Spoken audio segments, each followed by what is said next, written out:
Is the recording going? Oh, we're ready. We're ready.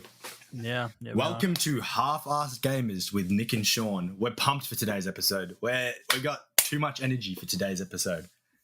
I mean, you might. I'm pretty, average energy personally. No, we're pumping that energy up, brother. I'm gonna have it for you. We got this. Half-Assed Gamers are here, man.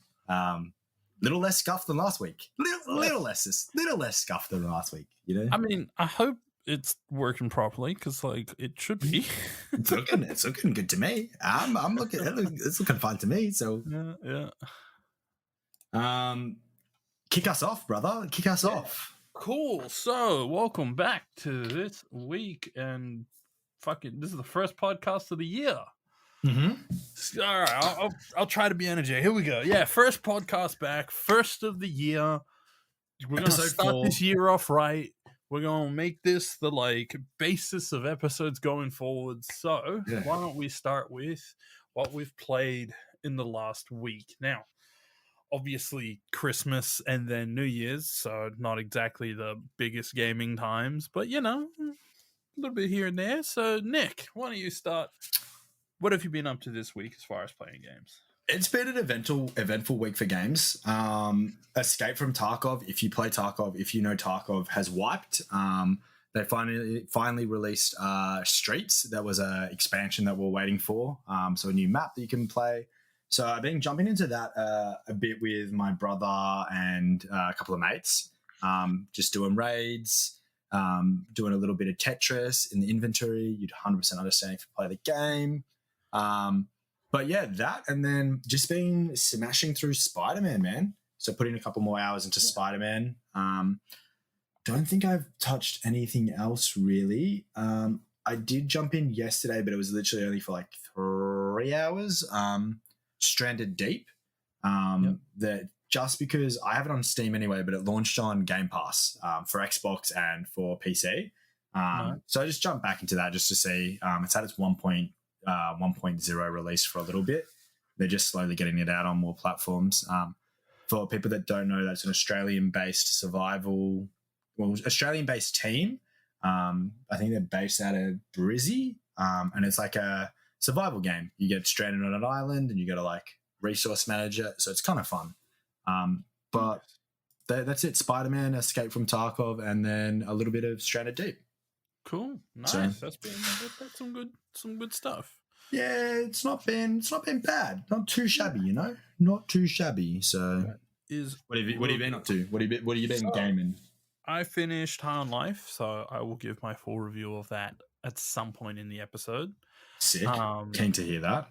Was not the best, and I'm just saying. I'll just give that. But went and fucking smashed through Miles Morales. Okay, cool.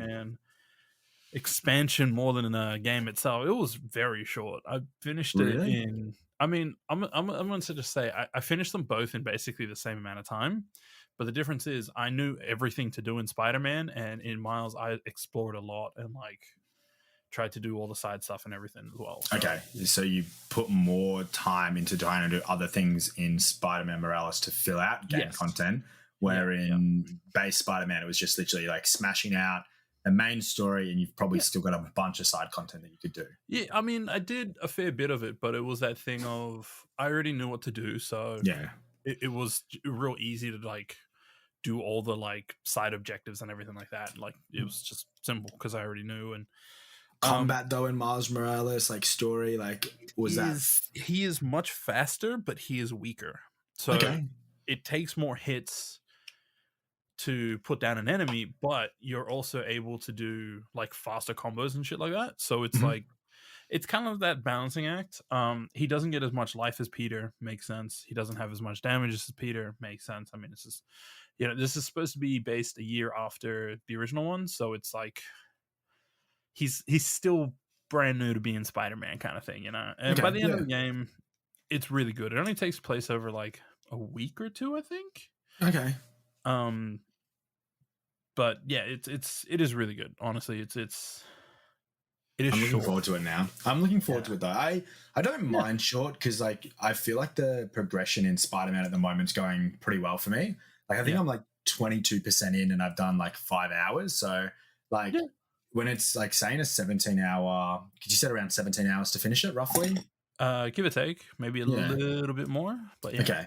Like when I heard that, like I like that because it's achievable. Like it's something that mainly with like current workflow and how it's going, like I'm more than happy to jump in for like 3 hours, 4 hours at a time, get a bit done, and know that I'm progressing enough in the story that I'm seeing like good chunks, and it'll probably hit to a point where that everyone does. Like you get that hooked, you just clock it in. Like a day that I have off, you just finish it up in like an 8-hour sitting or something like that.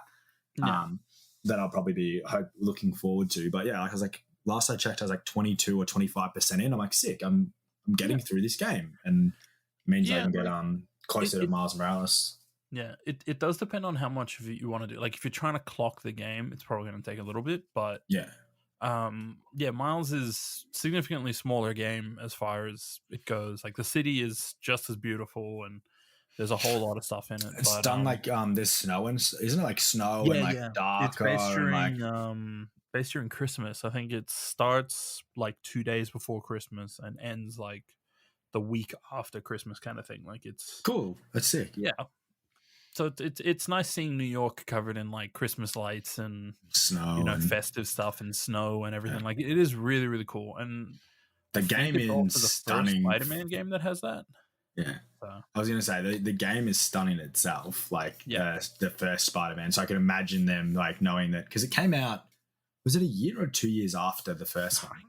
It came out, I want to say 2 or 3 years. It was around the time of the PS5's drop, which was actually a while after.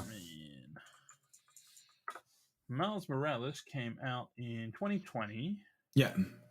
And the original one came in, I want to say 2018. Yeah, 2018. So 2 years apart. Yeah, that's pretty good. Like it'll be interesting to see the difference. Like 2 years, mainly like with how well the first one runs. Like you'd expect, like not a huge amount, but like just polish. Like I'd be hoping that thing just runs flawlessly. Like everything's looking great. Cutscenes, combat. Like there shouldn't be any little mistakes or blips or anything. Like you would be hoping that thing is going tenfold, Miles Morales. So, because did you have any issues with anything like that, or? I had 1 or 2 issues, and they were early game until I fixed my like graphical settings. Because the game was like trying as hard as it could to like make everything maximum graphics. Okay, and just realistically, I can't do that. I only have like a 1080, and it's almost a 10-year-old card now, so it's like I can't support that. But no, honestly, after I got my settings dialed in, it was still a very beautiful game, and it ran super, super well. The only thing that would have been really, really cool is just if I could see it in ray tracing, but it's fine. It's not crucial to the game itself. I did have a couple of little gripes as far as like combat when it comes to. It was the same with the first one, where because of the lack of lock on, it does make things a little bit difficult.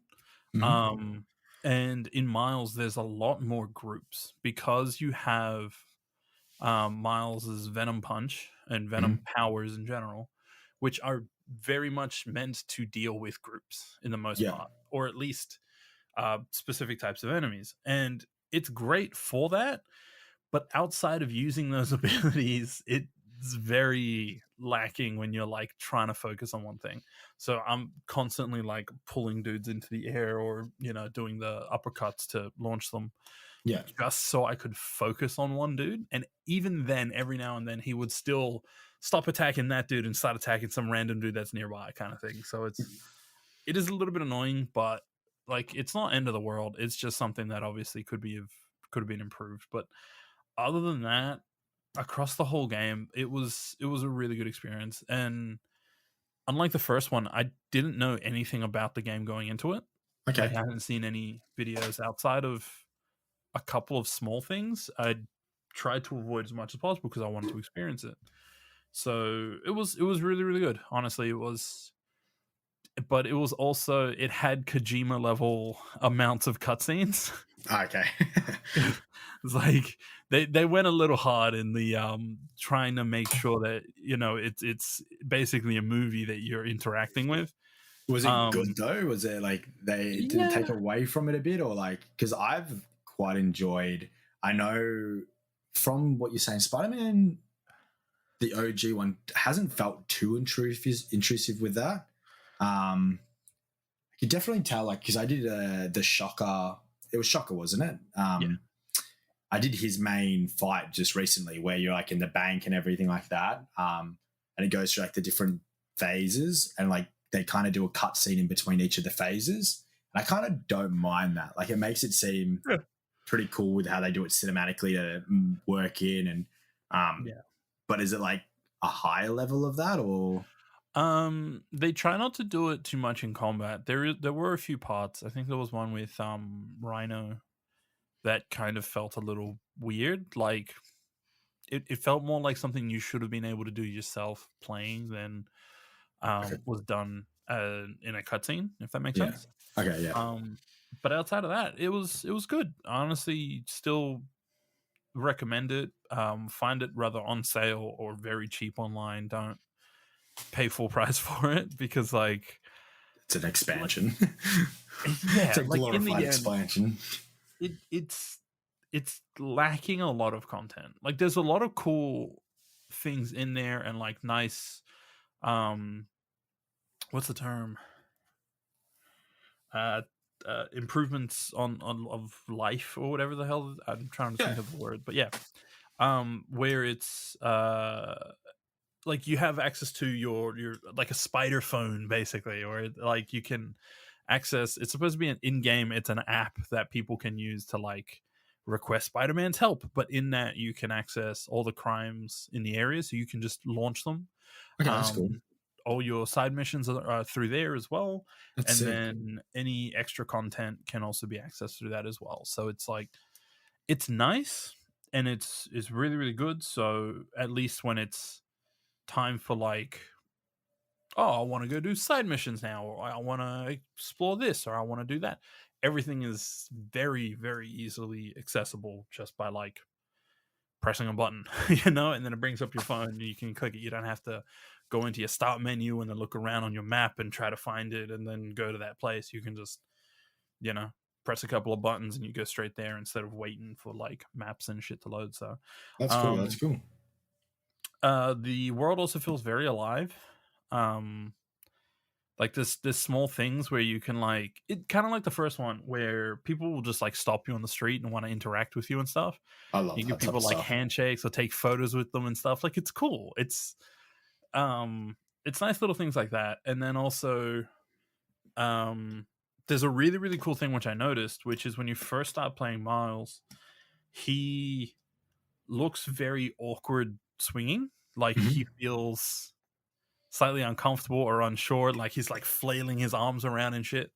And by the time that you finish the game, he doesn't really do that anymore. Like he um feels more comfortable, if you know what I mean. Like he's gotten more used to doing everything. So when he's swinging, he's like swinging. He's like able to do a lot more things with it and understand his momentum and all this shit. So it's like not this jarring experience for him, but it's really cool because you can see that through the animations of the game. I love little things like that, man. I feel like that just It's make it so much more like yeah, little things that you pick up. It's like a little nuance that then comes yeah, through is like so cool. Like, and it kind of makes you like, yeah, you got to look for those. Because it's like you're saying from the start, it's Miles Morales coming into being Spider-Man, isn't it? Like it's, yeah. yeah, It's only a year of him like training with Peter.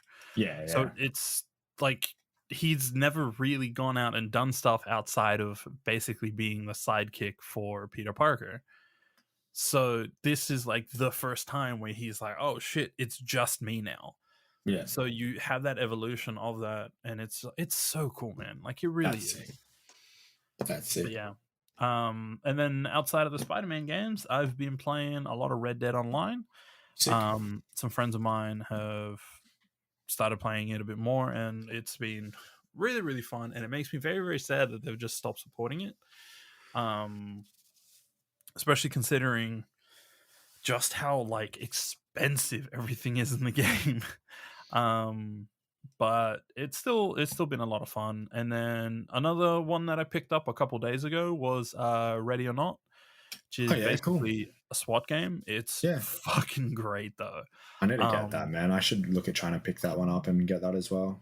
Dude, I want to play it co-op with some more folk, but I think I have like 3 people that are friends that have it, but I don't talk to these friends anymore. Yeah. So I feel awkward being like, hey man, you wanna play some Ready or Not? And it's like I haven't spoken to them in like years. So but yeah man, if you pick it up, man, I'd love to play it with you. I'm pretty sure it's still on sale, so I'll definitely probably look at grabbing it. It's one I want to do, so yeah, it's I think it's like $40 at the moment. yeah, not bad at all. Which by the time this episode comes out will have been over because the sale ends in like 9 hours. 9 hours, yeah. On all platforms, like ends today. I'm like waiting for my pay to come through to just grab a couple more little bits here and there. I was like, yeah. So. I picked up something else as well, and I'm trying to remember what it was.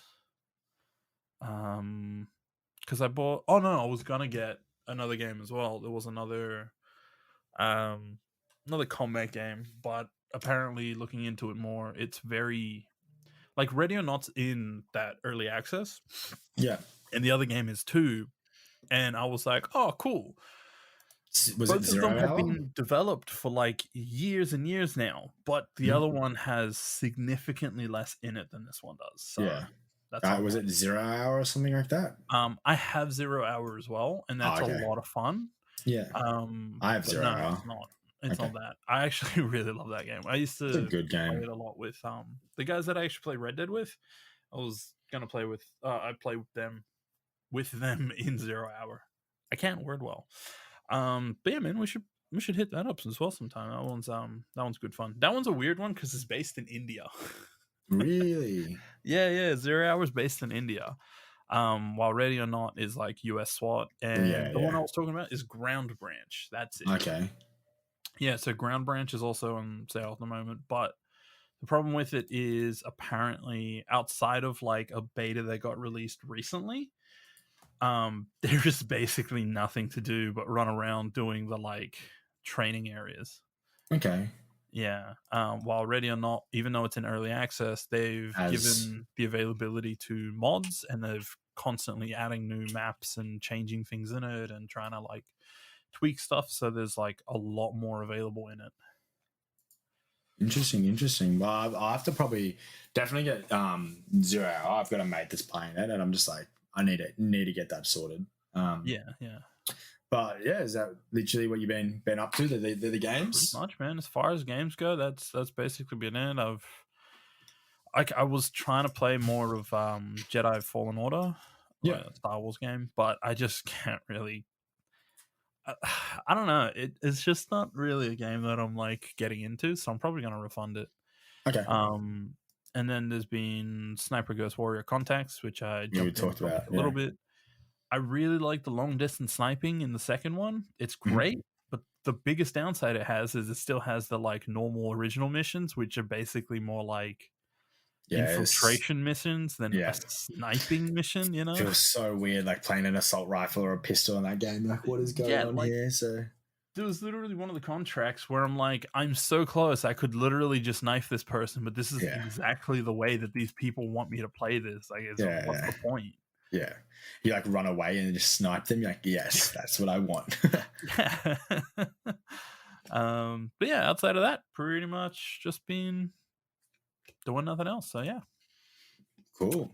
Well, I was talking to you before we started the podcast, and I was saying that we should add a little segment that I would love to like, and like definitely like just chat about it, but like a new week, like what's happened in the week for news or game, like a little what would you call it? Like a weekly like news check-in for video games, like what's going on, like what's happened in news, like we should do like a cool like news intro cut, and then it's like, this is the news.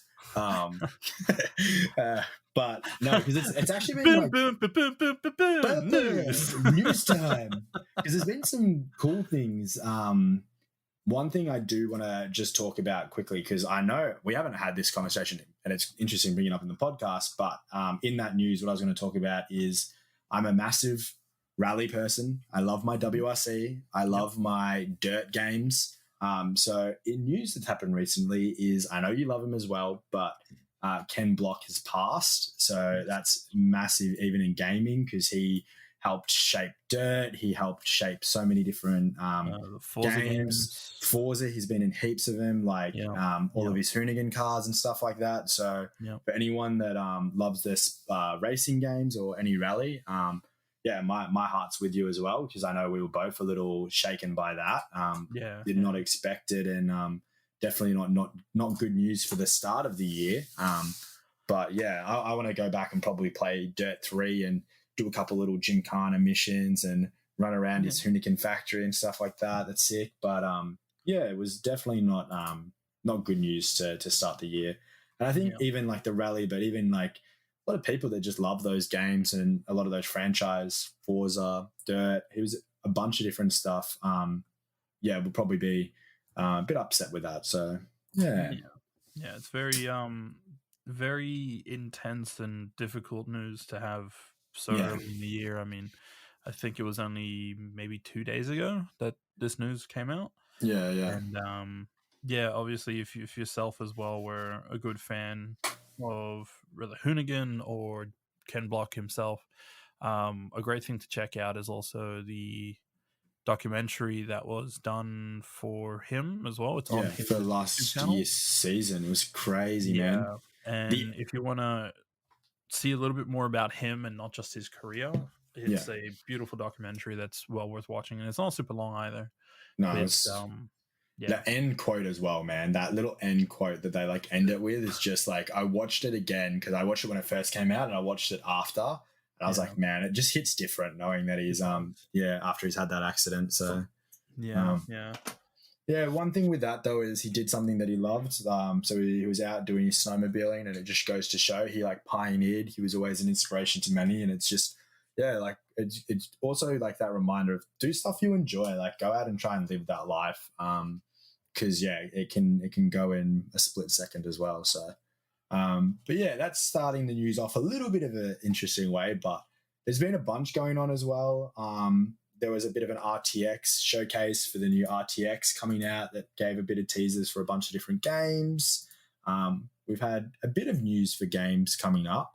Have you seen any of the RTX showcases coming through? Sean? I saw one of them. I don't remember which one. But it's one of those things that, like, it's cool, and don't get me wrong, I love seeing it, but experiencing it is different to seeing it. When I say RTX, it was NVIDIA DLSS3. Not RTX. I think RTX works in with that, but they're launching on the new graphics card. I don't know if it supports on older graphics cards. I need to double check that because I run a RTX 2070 and I know I get DSL2. I don't know if I could get DLSS3. But they showed it off on like a couple of different games, like Atomic Heart that's coming out. It did a bit of a cool gameplay reveal. I saw the one with Witchfire. Yeah. That game looks like it looks like that's a Doom type game. Except it's like fantasy. But it's like it seems very similar with like Doom-esque combat and stuff. And apparently, I don't know if this is true. This is only one I'm looking at. It's also to be supported in Cyberpunk 2077.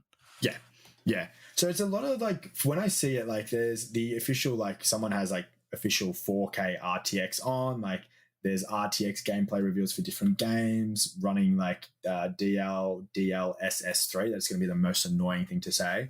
They had the Dakar Desert Rally that was pretty much just showing like performance, like you were getting like 80 FPS. It's boosting you up to like 160. So it's all that support on these newer cards, just making sure that I think how they do it is they're super sampling, upscaling and stuff like that. So being able to run it like a slightly lower resolution, but then upscale. So then you're still getting that. That's great. But it's great to see NVIDIA I was fucking say Nvidia. Yeah, showing this off. And a couple of cool games there. They always do like little teasers. They did the day before that everyone. It's a bit of a controversial game. The day before had their little gameplay reveal showing a bit more and stuff like that. So yeah. No, honestly, the DLSS 3 stuff is really, really cool because it's great for especially driving games. Yeah, that's kind of the biggest thing, or like games where a lot of motion and movement and stuff comes in, because that's where you get kind of the most from it. Yeah. As well as just things with like intense lighting will look sick because it's gonna improve your frame rates and just in general make like shadows and things like that look really, really sick. So yeah, it's cool for anyone that it can affect. If you have a PC with one of the RTX cards, I think it's the 30 series onward get the most from it. Yeah. But yeah.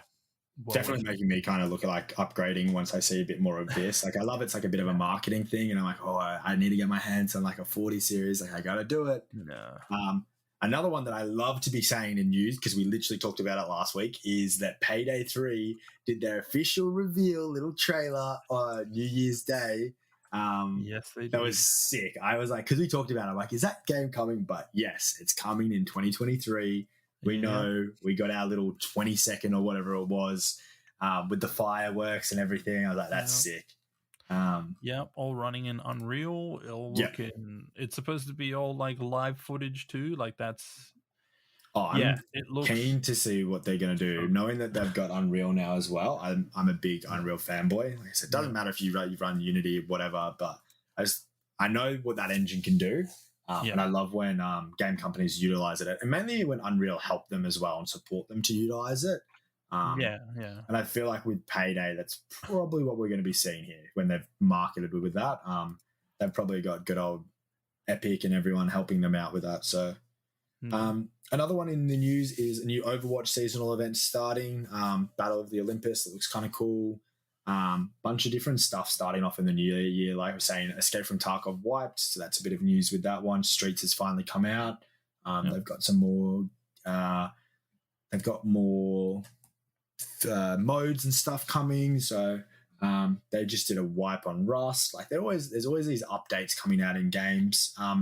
But one that I was super excited to talk to you about, Sean, because I've been following this like crazy on Twitter, is Jeff Keighley and the Summer Games Awards on their Twitter have all gone to Skrillex and been commenting on his album release. So I don't know what's going on there. I don't know if we're going to be seeing Skrillex at the Game Awards. I don't know if Skrillex is back into gaming, because like Skrillex has been away. I love Skrillex. He's always been like a cool guy, but I always forget that he did like that Far Cry 3 mission that will go down as like the best, coolest mission ever.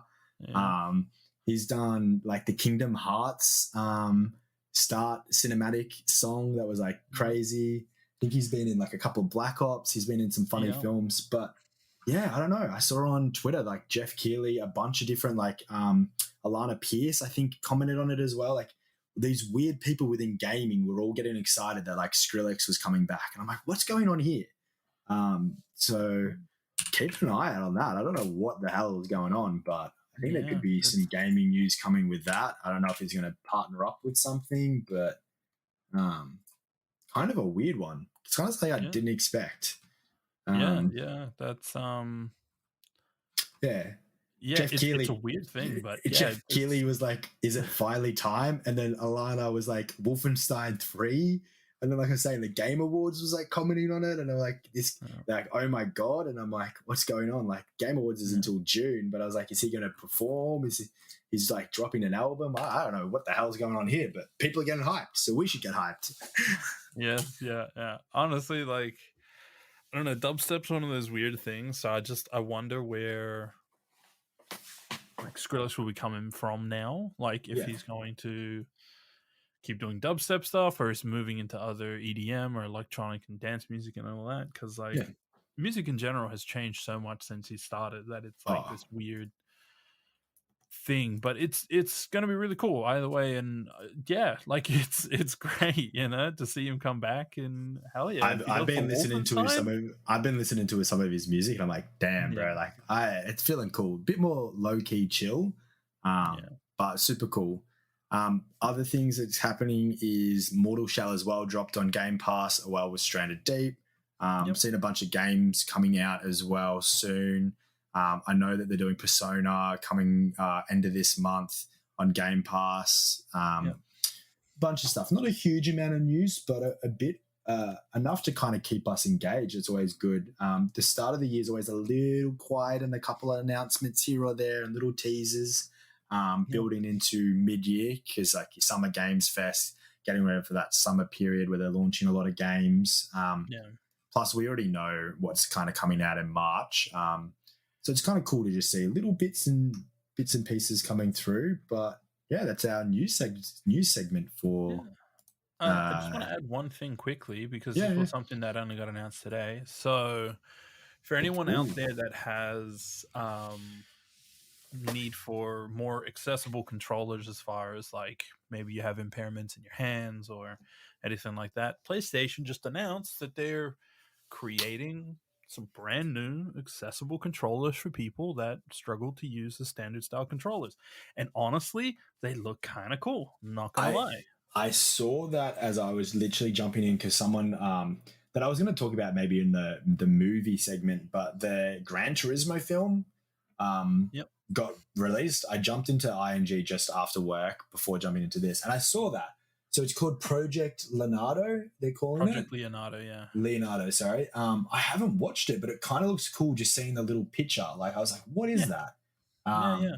So it's meant to be very customizable to assist with different things. So like depending on how you want to play one, and depending on how your like movement is, it's going to add to that too, which is just a cool thing because like accessibility is something very important when it comes to allowing people to experience 100%. Yeah. something that people have put thousands of hours of work into. So yeah, it's really cool, and it makes me very happy to see. So yeah, cool. I guess that ends gaming news. I what a cool segment. Where there's going to be a fun little segment each week. We can kind of touch base. Sometimes it might be a little bit shorter because there might not be a huge amount going, but just touching base. Like I said, I'm a bit of a. I love my Twitter for gaming and finding that random stuff. I try to stay off social media as much as I can these days. But yeah, Twitter's one that I have a little bit of a browse because I follow so many different gaming ones. And when I saw everyone like reacting with Skrillex, I was like, what the hell is going on here? And I kind of love seeing what like kind of pops up trending, what's kind of going on in different games. A lot of like indie studios will try and post with that type of stuff as well. But yeah, I was like, yeah, kind of cool week. Couple of nice little announcements, a bit going on. So yeah, pretty good. Pretty good. Yeah, I just want to say really quick. So, I only found out about this today, and it is a bit of a sad news. But two musicians passed away recently. One is a rapper, one of the best female rappers to ever do this, at least in the last like 20 something years. They started in like 95. They were a member of 3 6 Mafia and featured on a bunch of RTJ songs, and it's Gangsta Boo. Okay. Unfortunately passed away on New Year's Day, as well as the drummer of Earth, Wind, and Fire, Fred White. Amazing drummer. And a bit of sad news in music, but at the same time, it hopefully will give a chance for a lot of people that didn't get to listen to their music earlier on, especially with this coming out. Go check out their stuff, see what, enjoy the stuff that they've created because they made it. And it's beautiful things. Even if it's not exactly your type of music, you'll always find something in their catalog that you will love. And yeah, I just feel that it's important to appreciate people even after their death. It doesn't mean that you can't find them and start enjoying what they created. After I have a listen, because I've had, to be honest, haven't heard of those artists at all. So yeah, definitely interesting to have a bit of a listen. And Gangsta Boo's features on a bunch of RTJ songs are amazing. Like, Yeah. yeah, but yeah, a little bit of sad news and music, but at the same time, like I said, use this as an opportunity to go check out what they made, and hopefully you enjoy what they have. Like, their catalogs are great, they're very vast, and yeah. More happier news. I don't know. And more No, happier news. there's a Twisted Metal movie, no show that got announced recently. Twisted Metal. Did you know that? Twisted Metal. Why does that ring a Twisted bell? Metal. It's a racing game. Yeah. That was Came out ages ago about people just fucking killing each other in car racing. Yeah. There's also a Fallout series in production. And as you said just before, Gran Twisted Turismo? Metal? Where was that teased? How have I missed that? Yeah, Twisted Metal. That was like a PlayStation, by Peacock. That was like a PlayStation crazy. Like that was. I remember back in the day. Like I don't think my mum allowed me to play that game. Yeah. They were like the clown face, if I'm correct. That was like over the top and everything. Yeah, man. So they're doing a movie. No, sorry, it's a TV series. My apologies. TV series. Okay, yeah. But yeah, it's going to be an action comedy series. It's gonna have some very weird people in it. Like, no shit. Like, I don't know if you're a wrestling fan, but Samoa Joe is in it. Anthony Mackie, who plays Falcon in Marvel. Will Arnett is in it. Sophie Beatrice, which is Rosa from Brooklyn Nine-Nine. Like, it's got some strange people in it, but like, I'm just excited to see. That sounds insane. That actually sounds insane. So unfortunately, like, most video games don't have the best adaptation when it comes to like screen, but hopefully that'll go well, because honestly it sounds pretty sick. Well, I was going to say The Last of Us is coming up soon, that I've heard is supposed to be great. I think that's launching like 10 days or something like that. Yeah, 15th of January. That's supposed to get started on, I believe it's HBO. Okay, yeah. But need to figure out how I'll be able to watch that. Probably like binge or something for us in Australia. Yeah. I was going to say. There's also a Fallout TV show coming out as well. Yeah. Apparently going to have a lot of input from Bethesda. Yeah. So hopefully it'll be pretty accurate to the story. Well, and yeah, as you said before, the Gran Turismo movie, which I had no clue about. And dude, Neil, I always get his name wrong.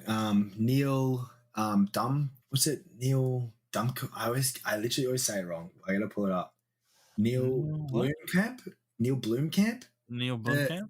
Yeah, Neil Blomkamp. Yeah. Yeah, District 9, Elysium, Chappie. He's directing it. Amazing director. He's directing it. He's like one of my favorite directors. Like, I love him as a South African director. What he's done with those films and how he interprets those. Like, they're really. I feel like he's done a really good job at like interpreting his lifestyle where he lived in film and doing it in a way that's like so entertaining, but that's got that underlining. So when I heard him doing like a Gran Turismo film, I'm like, this is like, I never expected this. I never knew this was happening. I never expected this. I haven't watched the teaser. I kind of want to watch the teaser so I could like live react it. But I was like, what the hell? Because I will stand by like Elysium is one of my favorite films. I love Chappie as well because Diane Wood in that is just so great. Like, why are they in it? I love it. But yeah, like he did the other series that came to Netflix. One of my favorite series, Oates. Yeah, Oates. He's like, it's kind of like an anthology, isn't it? It is, yeah. It's an amazing series that you should all check out if you haven't seen it. It's a bunch of shorts that were written to be like, basically like almost pitches to see what people liked and try to make like an actual feature film from it. There's some pretty full-on stuff, man. There is. It is very full-on. So if you're not great with gore or violence or just those kinds of themes, maybe don't check it out. But if you like horror, if you like a little bit of violence, a bit of gore, a bit of action, a bit of, intense stuff, go check them out. My favorite one from it is Firebase. Well, have you seen the teaser for Gran Turismo movie? I have not. Do you want to live react? Do you want to do a little live react? Let's because then we have to talk about, because I haven't watched as well, because it only launched 14 hours ago when I was leaving for work, and I was going to bring it up today before we do the live one. Evil Dead Rise, because we know that you're a bit of you like your Evil Dead, don't you? I love me a bit of Evil Dead. Have you watched that yet as well? I have not. I'm very actively trying to avoid that one. Yeah. Is it because the reason is I really liked Ash vs. Evil Dead, and that got the very unfortunate thing of being cancelled too early. Yeah. And I don't know what's happening with anything else after that, so it's just like I'm trying to wait and see what things are like when things are out now. Yeah. Because I don't want to get my hopes up being like, yeah, it's gonna be sick, then it comes out and it's fucking trash, you know. Yeah. No, I like doing that. Like, it got to a point with Avatar 2 that I watched like the first teaser because I knew it was, and then all the other trailers I didn't watch because I just didn't want to try and get too hyped or get too excited. Yeah. Cool. We can leave that then. Let's just live react to Gran Turismo. I've got this sucker open and we can just do a countdown. If you guys want to live react it, you've probably already seen it, but if you haven't, Gran Turismo movie trailer, official behind the scenes movie teaser, whatever it's called. I can count us down, or you can count us down, Shawnee boy. Give us a sec. Let me make sure I have the right one up. I'll just go on the IGN one. Do you want me to link it to you? IGN one? No. That one. Nope. It's like a minute. 7. That one. Yeah, that's the one. Okay, cool. Got it open. Yeah. In 3, 2, 1, play. All right.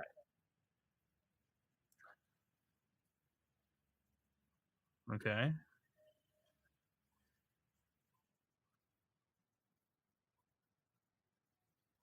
Oh, man. So Orlando Bloom. Okay. Oh, David Harbour. Huh? What the hell? Why is he in it? Okay, so this is based on... Okay.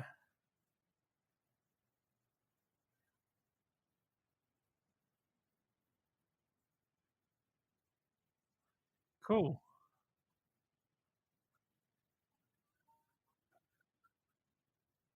I like how live reacts it just being like, what? Cool. What the hell? This is epic, bro.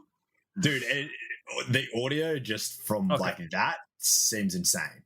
Like, I mean, Gran Turismo was always about not just the experience of the driving, but the audio. Yeah. Because they wanted you to hear the sounds of the cars, you know? Why is David Harbour in it? Dude, David Harbour's... That's fucking weird. Okay, so... He's just popping up in everything, bro. He does a little bit of fucking Stranger Things, and now he's just like, yo, I'm gonna pop up everywhere. I'm gonna be in, like, he was in the World of Warcraft like ad or some shit. He pops up wherever he can, man. Fucking, they just hand him out roles left, right, and center. Bro, so, man is the equivalent of Nicolas Cage. He just takes what he's given, you know. That actually no disrespect, I fucking love Nicolas Cage. So that kind of looked cool. Orlando Bloom, I did not expect. Yeah, that one kind of took me by surprise. And same with David Harbour, honestly. The audio sounded sick, though. I feel like that's going to be... It seems like they've probably been working on this for a little bit. And then good old, like, Top Gun Maverick came out, and everyone's like, damn, like, seeing all the jets, how, like, cool that is an experience, and, like, people are loving that. Like, we're just going to go over the top and show you guys this with cars. Like, you're just going to be sitting here just getting boom. Because, like, that seems cool. So, okay. This appears to be based on the story of a person named Jan Mardenborough, which is a driver who learnt through Sims, I guess. Okay, cool. And then transitioned into, like, proper driving. Yeah. Yeah. That's cool. That's actually cool. Seriously raced and prior to entering the GT Academy. Which is a program run by Nissan and Sony, which provided an alternative way into real life motorsport by using Gran Turismo sims. That's actually sick. That's cool. Knowing that actually makes me more excited to see this. Yeah. So that's actually really cool. As a teenager, he won a Nissan competition and became a professional race car driver, and since then competed and things. So that's really cool. That's cool. Wow. I dig that. That's fucking sick. Well, I also didn't know that was a thing, but that's really cool. Well, John Armstrong, one of my favorite junior rallycross drivers, he officially competed in sim driving. He did a bit of rally, but he was like the best sim driver with like dirt and everything like that, and done a bunch of competitions and won, and then transitioned from that to junior rallycross. Like I said before, he did do a little bit of rallycross driving, and he had done so he hadn't been just sim driving. But I've heard like these days, people that have only learned on sim are transitioning like really, really well to like proper driving. That kind of throws me off because I need to learn how to drive manual. I need to do that at some point. There's so many cool cars that I want to be able to drive that are like manual only. And it's cool. Like I've got my little sim setup that I love with my rally and stuff. So that's cool, man. That actually sounds sick. I'm actually more excited about that now. Also, it looks cool with just the audio and visuals. And to be honest, Neil is an incredible director. So anything he produces, I'm excited to go and see. Yeah. So no, definitely same. Like honestly, I feel like this is the type of movie that would be best experienced at watching in the theaters just because of like the audio. Hearing through a fucking sound bar isn't exactly the most optimal way to listen to like F1 cars or anything like that, you know? Yeah. But yeah, no, that looks honestly pretty sick. Yeah, Jesus, that didn't expect that today. They showed a little bit of like the cars in it, and you know, the Lambo shot was cool. Yeah. I don't know if I'm like hype for it, but it'll be cool to see nonetheless, you know. Keen to see they've got a bit more of a presentation, stage presentation, so I'm keen to watch that as well because I did like hearing what you were saying about the story sounds sick. Like it actually sounds like engaging enough that mainly with like current audiences. The biggest thing that is great is like so many people throw negativity at gaming in an aspect. I know it's like sim racing and stuff, but there's so many cool aspects where gaming or something like that can lead to really cool life experiences. And I think this is a great way to show a different light on that. So if they do that well, it's kind of cool. Like this person could have just been at home, like picked up Gran Turismo on his PlayStation, and it sparked that in him, and he's now, like you said, competing, driving properly. Like it's kind of cool. Yeah, I like that. That. No, that's I love playing Sims as well, and I really would love to learn to do rally driving or drifting or both. Going back to the Ken Block thing really quick, like watching him do Gymkhana videos or watching the Hoonigan guys do like builds on cars or just even doing shit like, you know, the times that they've gone to like drift events, drag events or whatever it is. It's so cool to see. And it really gets you wanting to do those things. And like, I really do. I have a whole bunch of drifting games that I want to actually like play. I have like Assetto Corsa and stuff, which is apparently like one of the most realistic to learn in as far as like drifting goes. So yeah. No, sim racing has gone so far nowadays. Oh, it's crazy. It is ridiculous with how like I know like Summit was doing a bunch. He was a streamer, was like doing a bunch of sim racing. Shroud recently did a little bit of sim racing with like Lando Norris, who's an F1 driver. Like it's amazing seeing these crossovers with like it's like a legitimate esports these days that's becoming like a proper thing. Even in WRC, they have their own tournaments, and then these guys are competing. And when they're doing good enough, you can move into proper like junior rallycross. There was one where it was like one guy who only ever, there was like a YouTube video, he was like a pro drifter in a video game, then went and they got him in like a car with another pro drifter. And it was amazing how quick he picked it up and was like, it's the first time he'd ever driven a drift car in real life versus a sim. And he could do it. So it's kind of cool with all that. And it goes back on that accessibility. The more that people can get into gaming in like a positive and fun way is always going to be great because there's so much you can learn from it. So Yeah. No, that's really good, man. Really quick, I got asked by a friend of mine who actually listens to the podcast. Shout out Carlos, love you, bro. My opinions on the Street Fighter games. I just remembered this now. So because I'm in the actually previous excited to hear one, that. yeah, so in the previous one, I mentioned how the next Street Fighter game I will not buy. Yeah, you said you're not going to And do like actively kind of fuck that game. Yeah. So because why is that? Like, it's so hard. okay, Like, it's like what I was saying with like people that are boycotting Harry Potter, like the new Harry Potter game. You can't understand why they're doing that. I know it's not directly associated with J.K. Rowling, but fuck anything that's associated with J.K. Rowling. Like, so is it like something like that, or why is it? Like, let's get into it. Why are you boycotting Street Fighter? I've never. No one. Street Fighter is a weird game, and my like connection with it is very strange in a lot of ways.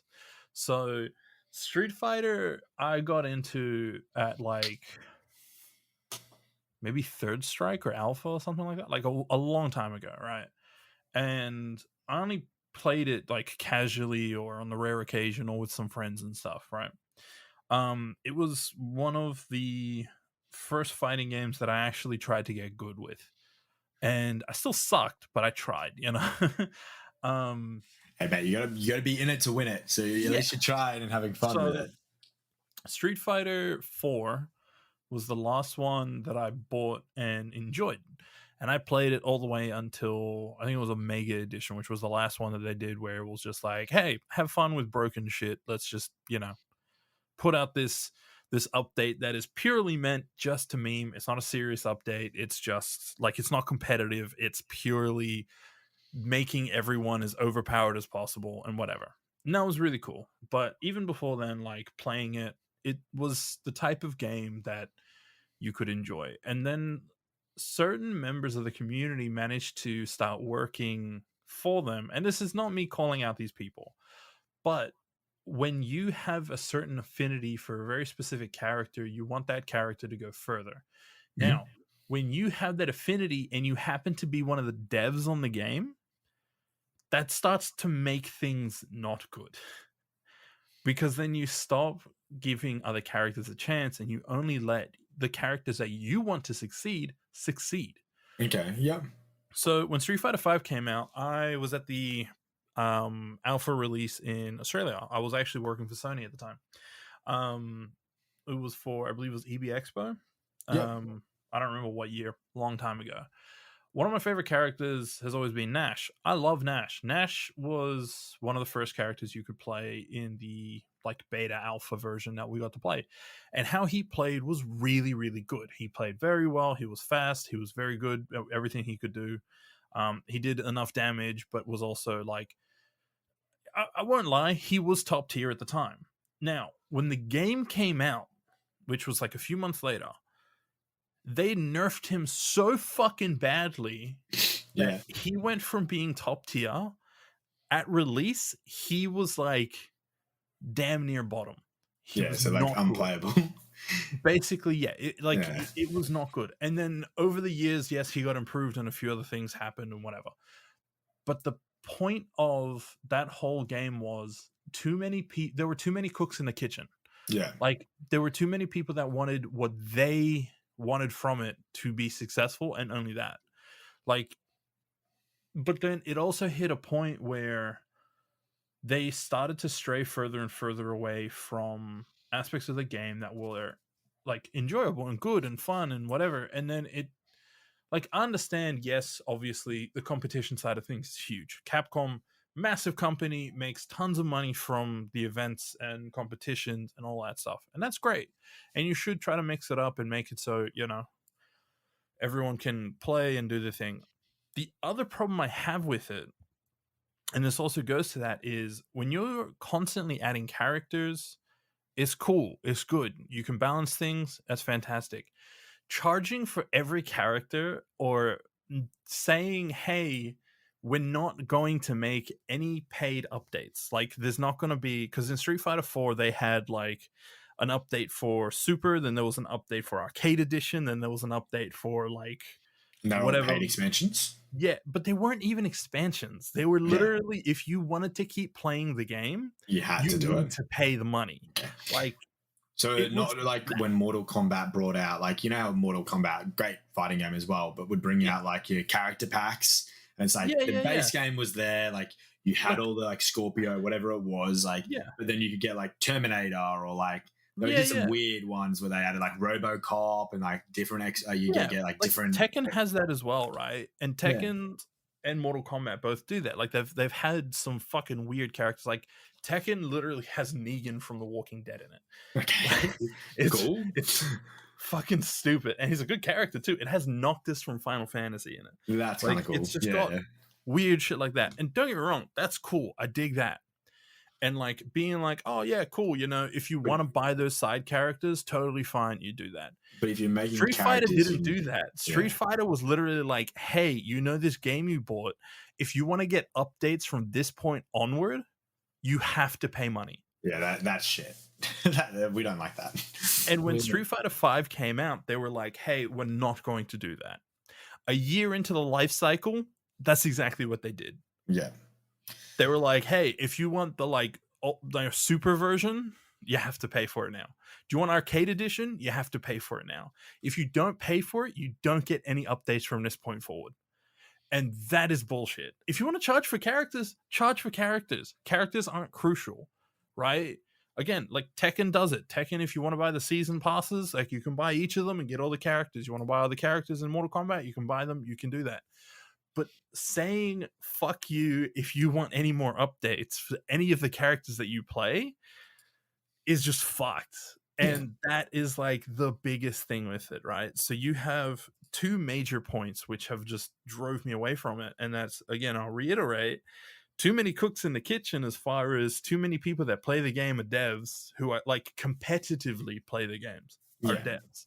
So their characters are always ridiculously fucking strong. They're always in top tier. Yeah.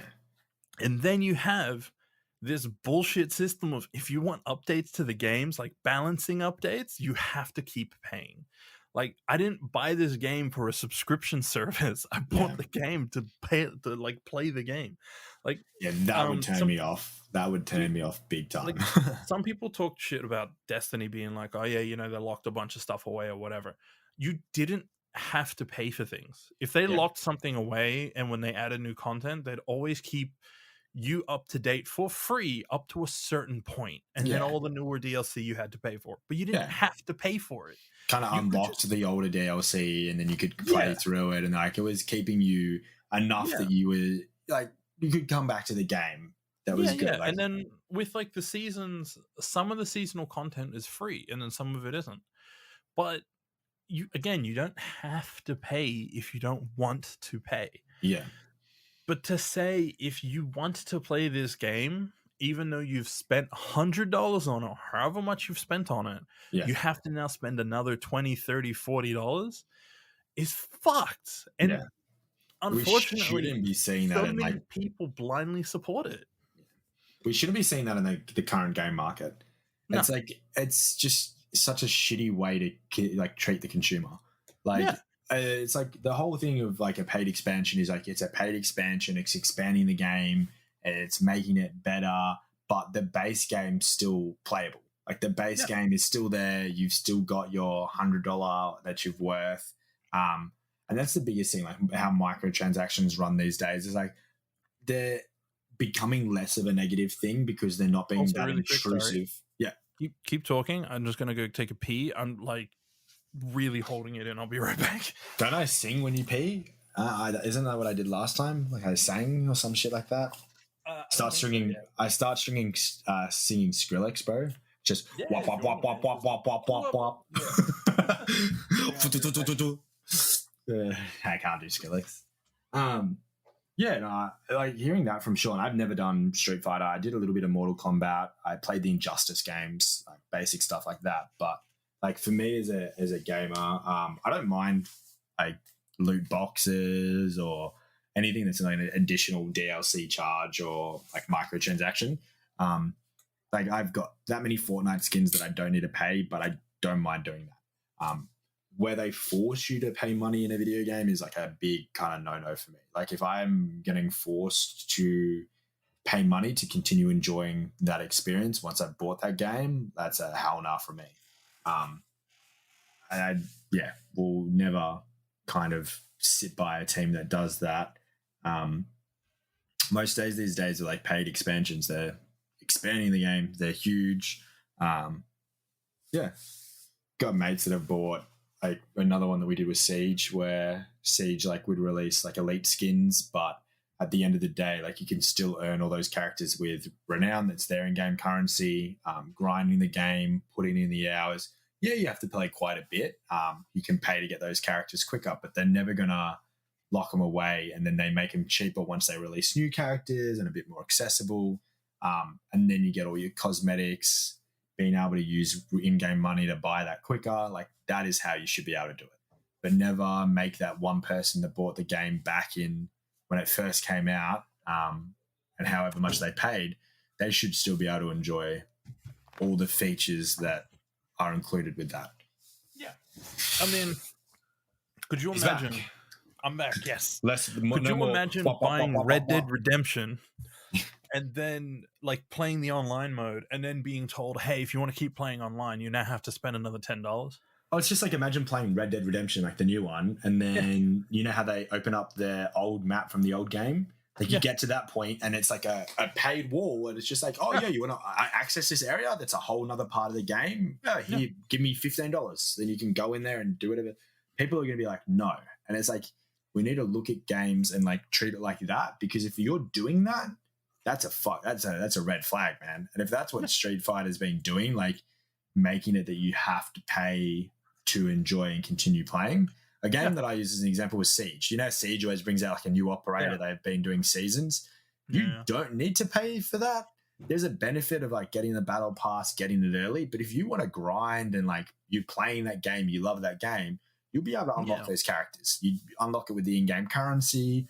They do events where you can get it in like loot boxes and stuff like that.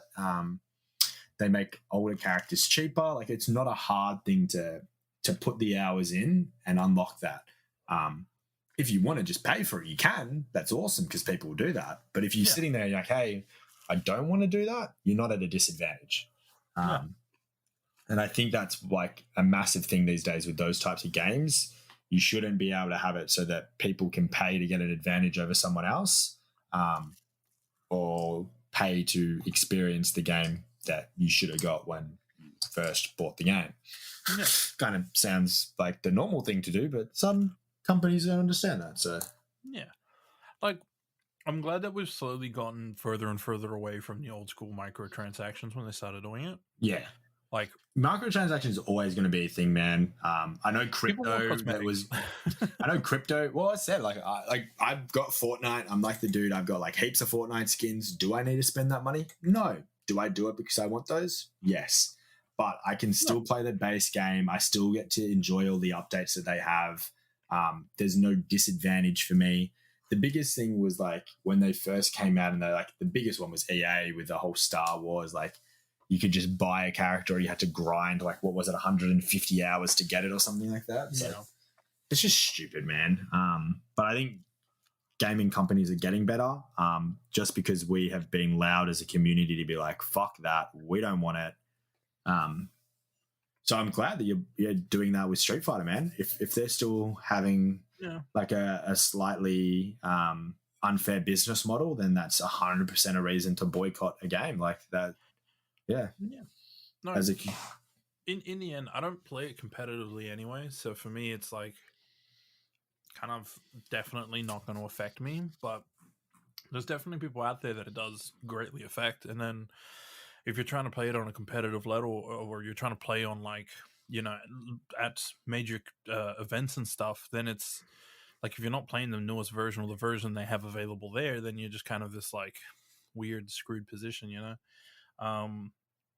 But yeah, I mean, in the end, it just comes down to what you want to do with it. Like, well, for me and even yourself, it seems like you don't like the idea. No. Well, there are some people out there that just don't care. Yeah. Like they don't see it as a problem. so they just keep going with it. But it's kind of like the whole great. Pokemon thing. Like when Pokemon came out and it was buggy and it was a mess and it was like wasn't optimized. Like it's Pokemon, so people just didn't fucking care. They're like, everyone's gonna buy it. They were like, this game's shit, but it's great. And people kept buying it. And companies are gonna have fan bases like that. I bought the game as well. I didn't go return it. I've kept it. I've given them the benefit of the doubt. I'm like, it's still a fun game. But it's like that's where it's so hard because that's how these guys get away with that. And it's just like I was bad. I should have returned my Pokemon. Like I should have been like, fuck no, this is terrible. This isn't how games should launch.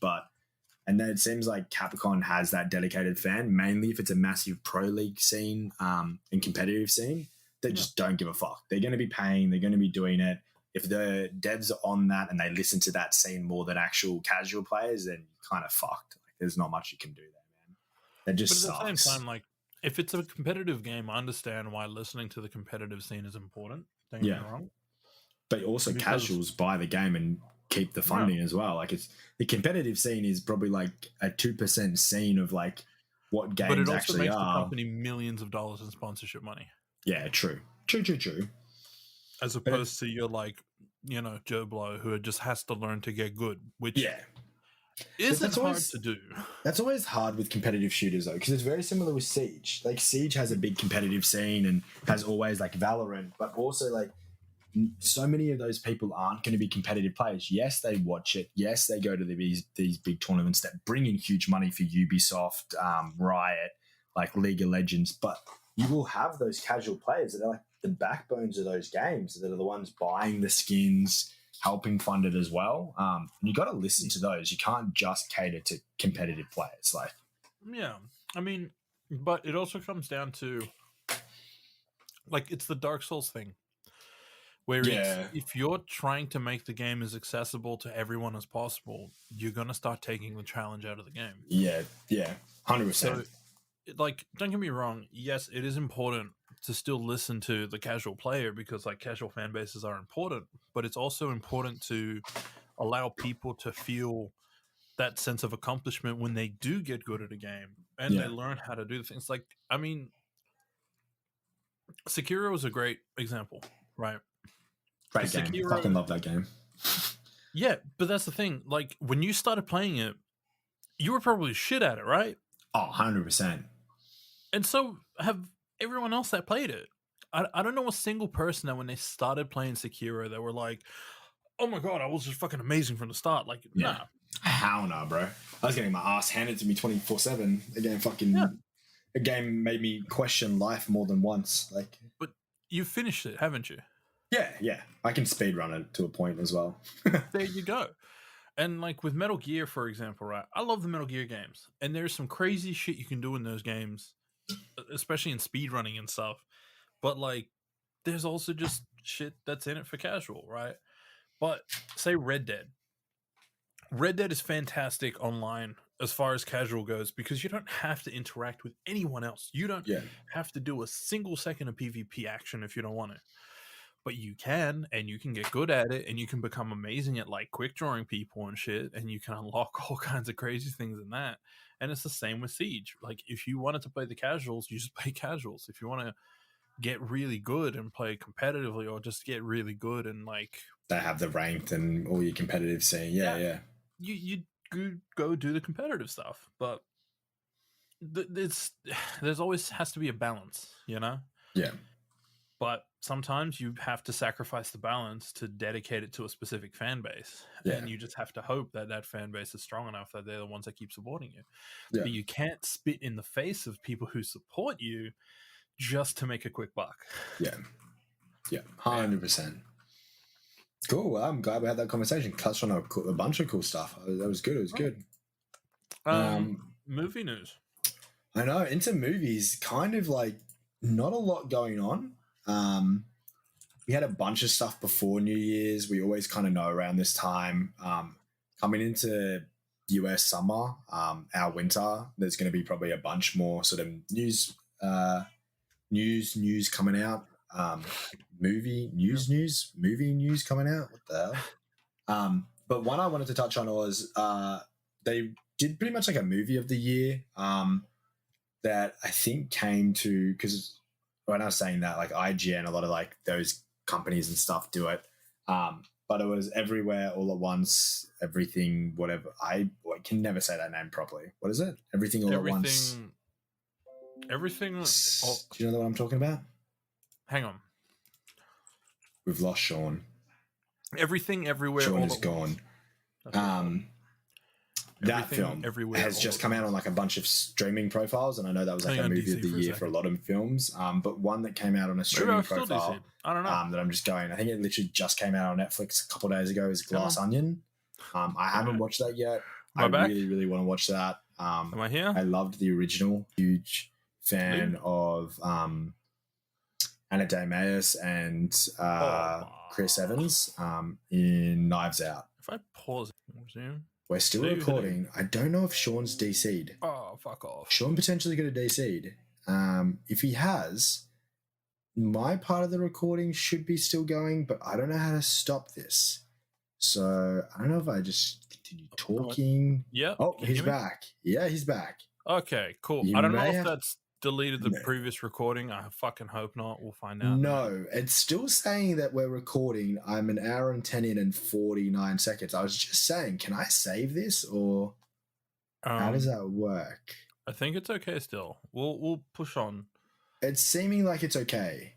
Hopefully it is, because to be honest, this is probably like one of the most organized and less scuffed podcasts we've done, and the structure of this is actually really fucking good, and I'm kind of happy with it. I feel like people would fucking enjoy this one. I'll check that. We'll check that. Hang on, let me like open another window. Yeah, that's an aneurysm. I'm about to have an aneurysm. It should have. It should have. It looked good on my end. When it ended there, it said it was saving as well. So that shit looked good on my end. So we may have to do some editing magic, or we just combine this shit and never do the editing magic. Did I say we're going to do editing magic and then I listen to the podcast sometimes? We don't do fucking shit, bro. I literally do nothing. You just take it and just post it. It's like, fucking. I heard your edit, like the one where we couldn't hear and we had to boost you for when Yuvin was on. But holy, you just cut it to a point. Like, this is the start. Now we go. All right. So, look, we'll push on, and hopefully it's not scuffed. Yeah, it's not scuffed. We're never scuffed here. Everything Everywhere All at Once. That was the movie you're talking about. Yes. Yeah, that just came out on Binge, Amazon. It came out on something. I think I watched it. Yeah. I was watching it. Came out on bloody something. Bloody something, mate. I think it was Binge, actually. Give me 1 second. I've got Binge, so I can double check. I think I had to steal my mum's login to get into it. It's like, mother, give me the Binge login. I need it. I want to watch this film. Oh, who is it? Nick. Oh, just dox myself. Was it on this? Yeah, it is. Everything, Everywhere, All at Once, or whatever. Yeah, it's on Binge. Yeah.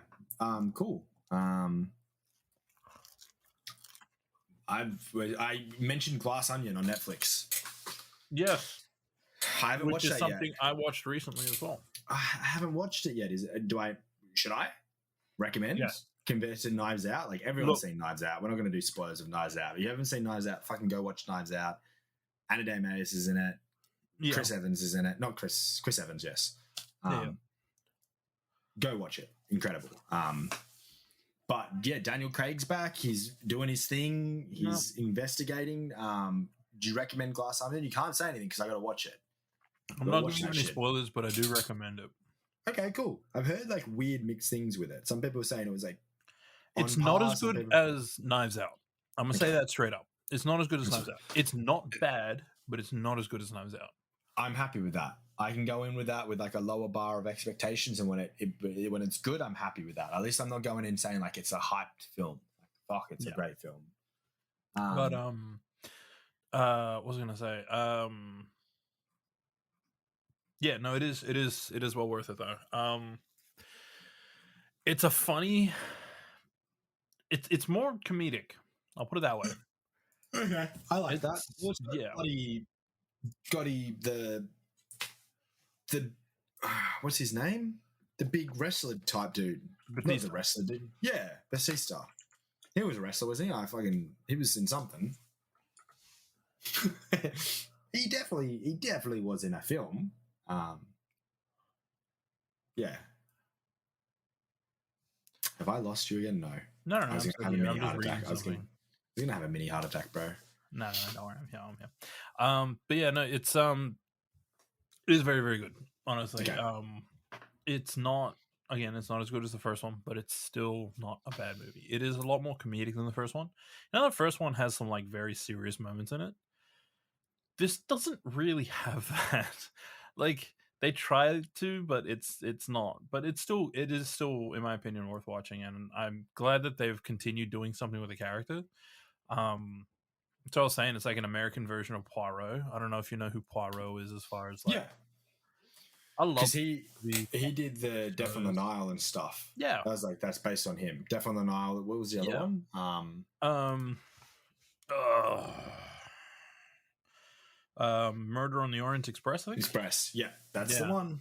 Yeah, and amazing movies. I love those. And the show. I used to grow up watching the show, man. So for me, it's like, I always love detective stuff. So that's why I'm very glad that they're maybe the one I watched kind of tonight. Doing something, and I hope they continue doing things with him, and because Daniel Craig seems to like doing it as well. So, well, it's cool that it's on Netflix. Like, I kind of missed that. I don't feel like it was a massive one in the cinemas for Oz. It kind of went under the radar here in Oz.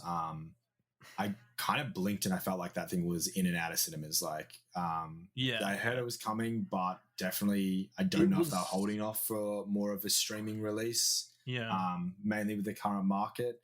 I don't think they were aiming for like a big box office or anything like that. Like, it was just, it came in and it kind of left. But it was honestly a really cool thing. And don't get me wrong, I wouldn't have watched it at the theaters. Like, I'm glad it was a home release that I got to see it. Because it's one of those types of movies that it's kind of like, it's nice to sit back and like comment over the movie. Yeah. And I don't know, I feel like that's a little weird to be doing when you're like watching it at the theaters, because like, especially with mystery movies, half the fun, at least for me, is like the people I'm watching it with, we're trying to also figure out what's going on. Yeah. Or pointing things out as we're doing it. Like, it's fun. I love doing that kind of stuff. 100%.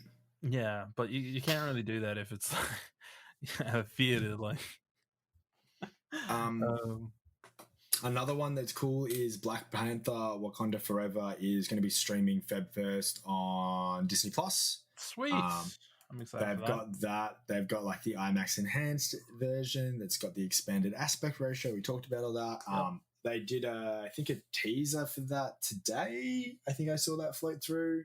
Because I didn't get to see that in the cinema. I was really upset. It was one I missed in the cinema. So I will go jump on and see that. The Batman's now available on Binge. Yep, and I think that Top was Gun is on Amazon Prime. Netflix as well was Batman? I think Netflix as well, yeah. Yeah. I didn't know Top Gun was Amazon Prime. I've got my Prime. I love that. Also, I was talking to my mum. I have so many bloody streaming services. It is ridiculous. I have pretty much everything at this point. It's Prime, like, you name it. Prime, I've had Amazon, to cancel Binge. them because I don't watch enough. Yeah. And they just take so much money. Because, like, what I was going to say, Bullet Train. Finally watched Bullet Train. Oh, I need to watch that. It's really fucking good. I've heard that from multiple people. Yeah. I have. Like, no shit, right? The movie has one trope about it, which is a little annoying, which is the whole like cameos of everyone, right? Okay. It's got a lot of that, like just because they're famous, it's a cameo, and it's kind of annoying, but it's fine. It is what it is. but yeah, like it is really, really good, and I highly recommend that movie. It has some problems, but it's still well worth it. And yeah, it's fucking funny, man.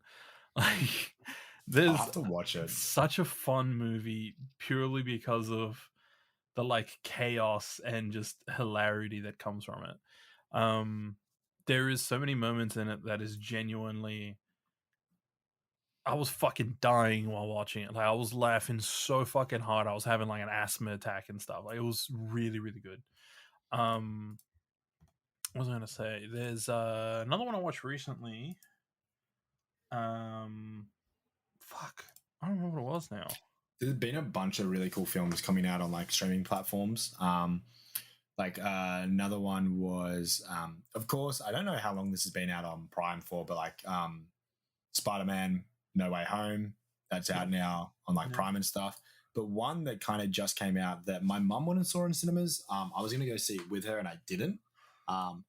It was one that I wasn't too fussed to go and see, like a cinema experience. I feel like it would be fine to watch at home, but was the Jurassic World Dominion. That's out on Netflix now, so I'm probably going to watch that or either it's that or Glass Onion tonight. Depending what I feel like, I'll probably put that on after this. Oh, yeah. But I've always loved the Jurassic films. My mum loves them. So and that one snuck up and has just popped on like Netflix. So I feel like that's fine. I don't feel like that's one you need to sit on and watch like a massive screen. I don't want to flex, but I've got like our screen's like a 65-inch or something like that. So I feel like that's fine. Like that's enough of the experience. It's a big screen. I'm more than happy to watch it on that. I didn't really feel the need to go see that at a cinema. Yeah. That's it. Smile, horror film. Oh. Yeah. I watched that recently. One that did the incredible marketing. And it's honestly really good. Like it does still have jump scares, which are annoying, but the movie is more psychological than like horror. Yeah.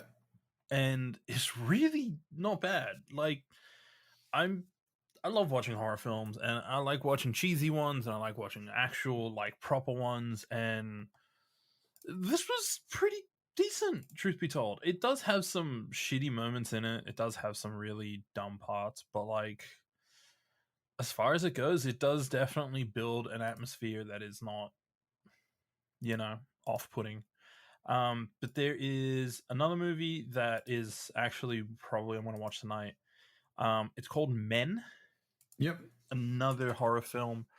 Hard to track down, but you can find it. It's made by A24. That's the way that I found it. Just search Men A24 or like made by them. It's a British horror film as well. Yeah.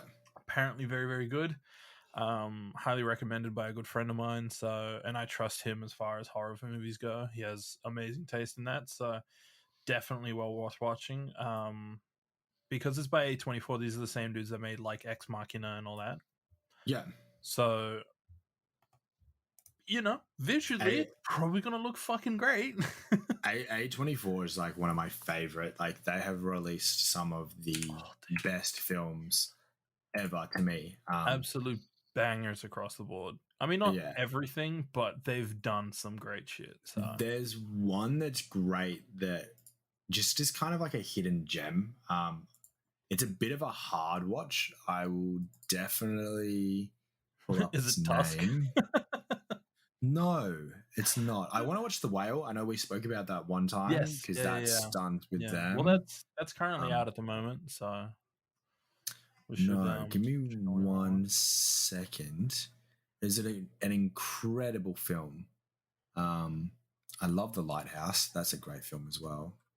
Yeah. Just give me 1 second. So I think these guys made Moonlight. Swiss Army Man. It's not that, but it was around when this came out.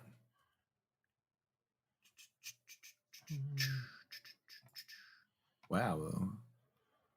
Dun, dun, dun, dun, dun, dun, dun, dun, dun. Where is it? I'm pretty sure I know the name of it, but I just want to make sure that I got it correct. Vivitch. I'm just going to search the name of it. Lobster.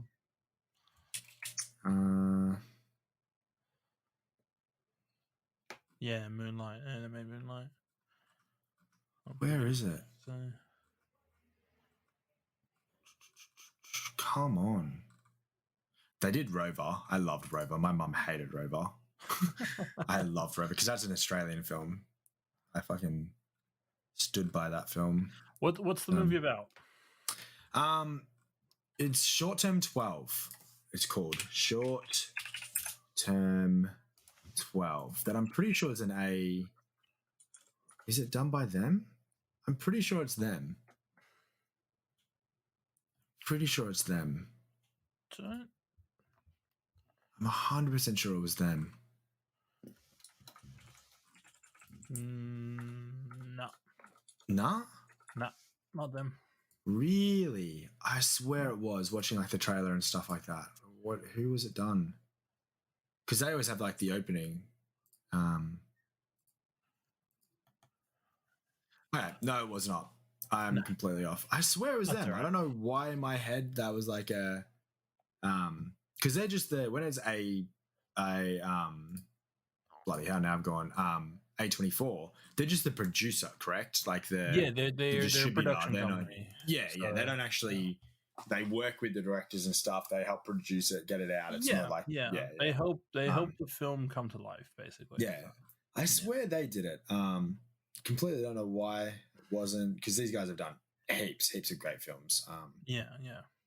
Like I said, like Rover was Guy Pearce, Robert Pattinson. That was Australian made, and then you go back to like heaps of different films that they've done. Swiss Army Man, you name it. Another film actually I just remembered that I still need to watch, which is Violent Night. Yeah.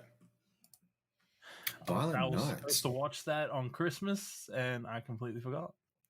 Okay. Yeah. So Violent Night is the one with David Harbour. Yeah. As Santa. Yeah. Why is he in another film, man? Dude, that's what I'm saying, man. His Nicolas Cage. Oh, that was the other one I watched. I'll get the exact title because I always mess it up. It's the one where he plays himself. Yeah, no. Was it Enormous? I think it's Enormous Talent. Yeah, and he plays himself. Yeah, hang on, Nick Cage movies. The Unbearable Weight of Massive Talent. That's what it's called. It's such a good fucking movie. I don't care what anyone says. I was watching this with Yuvan when he was over. And my backlog is massive now. It is so fucking funny.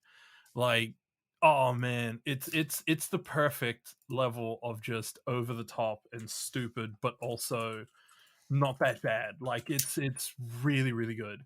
Well, I love how like a couple of episodes ago I was like talking about like how cinema's like kind of back, like COVID's over, and like how great it is, but also like US always does like mid-July and then it comes into Christmas with film releases. It's always like that end period. And it's like now this is where streaming services just capitalize because that period's gone. So all those films that came out like 2-3 months ago, they can all come out to streaming platforms because it's just like the kind of the dead period. Yeah. And it's like the films that I missed out on, I can now catch up on and watch. Like Jurassic World, when they came out, was kind of the end of their summer period over in the US. And it's now been like, what, like 3-4 months? They're like, boom, re-release it, chuck it on Netflix, boom. Like people can watch it. That's kind of exciting. But also like, I'm keen that cinema's back as well. And I'm excited to be going back to cinema, but also like, there's so much that I can catch up on now. Yeah. Like, so it's great. Yeah, man. There's so many films out now at the moment, and like I've gotta it's just so good. I gotta be that guy talking about going back to the cinema. I will probably find myself going to the movies tomorrow or Saturday, just because Avatar: The Way of Water is sitting at 12th in the top box office in the world at 1,482,683,420. just sitting behind Top Gun Maverick at 1,488,732,821. So I'll go and watch Avatar. I'll go chuck them $30 or whatever it is to try and take out Top Gun Maverick to show them that it's the highest grossing film of this year and potentially win a sports bet that I put on years ago saying that it would beat Top Gun Maverick and win probably like $3. I'm not a gambler, but it's crazy, man. Like Avatar: The Way of Water, I know that I said some pretty things about that film. I know I said I was going to go rewatch it again, but sitting at 12th all time in the world. Looking to try and break into top 10. Still going pretty strong. The audience is loving it. It's crazy. I'm kind of shocked that audience reviews are still quite positive for the film. Like I said, I enjoyed it. I had a bit of a negative experience with the story. Didn't like the story. Expected a lot higher quality for someone that just loves cinema. And there's so much high quality out there story-wise. But yeah, I do want to go see it on like just extreme screen, not 3D. So I'll probably go see that soon. Now that screenings are a little bit less and they're not going to be as packed, I'll probably sneak in one night and go watch that. Just because visually I want to see that on like the extreme screen, no 3D, and just engrossed with that again. But got to put it in there. If we're talking about films, the race is there. These guys are slowly climbing up that ladder. Hats off to them. There's a lot of controversial around Avatar. We're not going to get into it all. It's always how it is. But kind of crazy, man. Sitting at number 12. So yeah, I don't know. I didn't expect it to get that high. So will it break the 2 billion? Who knows? Who knows? All I know is James Cameron will probably re-release it 8 times to make it hit the 2 billion, because that's what he does. So I still love how Avengers Endgame had like the one release. That's how they did it. And Avatar had like how many re-releases? They re-released it again after Endgame beat them. So they had the original release, the 2010 special edition release in 50 markets, the 2020 re-release in APAC, the 2021 re-release in China, the 2022 re-release in 47 markets to bring in more value. Like that's 1, 2, 3, 4, 5 re-releases to keep it at like number 1. Where I think with Endgame, if I remember correctly, they just released it once. Once. So they did. We came out and then went to DVD, and that's how Marvel do things. But yeah, so expect Avatar 2 to get like a director's cut re-release, like special China re-release. Like you'll see it hit 2 billion at one point. So yeah, I think that's kind of it in like film news. I see another trailer for like Plane with Gerard Butler that came through. Kind of just having a look. There's a bunch of kind of like trailers coming through, trying to get us ready for like early next year, but nothing too mentionable. You spoke about Last of Us and a couple of cool video game adaptations coming to like coming to TV shows, so that's pretty exciting as well. I think I'm excited for HBO's Last of Us. Even that game just to come out on PC, but also to be able to jump into a TV series of that. I've heard they've done like huge amounts on that, trying to get that spending, getting it all ready and all that fun stuff. So yeah. Well, hopefully this episode recorded properly and hopefully everyone enjoyed. I think this is a good spot to wrap up for today. Yeah, I feel like we're in a good rhythm. If you're still listening to this, go get a fucking life. You fucking lose. Do we keep that in? I know we keep it in like a You know what? I'm gonna keep that in, and I think our ending should always just be fuck off. Like it's good. Like you've listened to it an hour and a half now. Like go do something. Go outside. Go for a fucking walk. Come on, I hope bro. you've been listening to this while you're going for a walk, or you driving somewhere, or you're on the train. Like, we had a friend the other day that was playing Skyrim like on his standing desk, send it through. That was sick. That was listening to it. Like that's how you should be listening to it. But I have a friend that listens to it in the gym. Like as they're working out, they just have it on, or like they'll be watching something else, or not watching something else, playing something, and then they have it on, and it's like, that's good. Do that, or go for a walk. Go, get out there, do something. But and now that you it's can chuck done as this on in well, the background. fuck off and go do other shit, man. Go play Yeah. some video games. Go watch a movie. I'm gonna go watch either Glass Onion or Jurassic World and eat some dinner.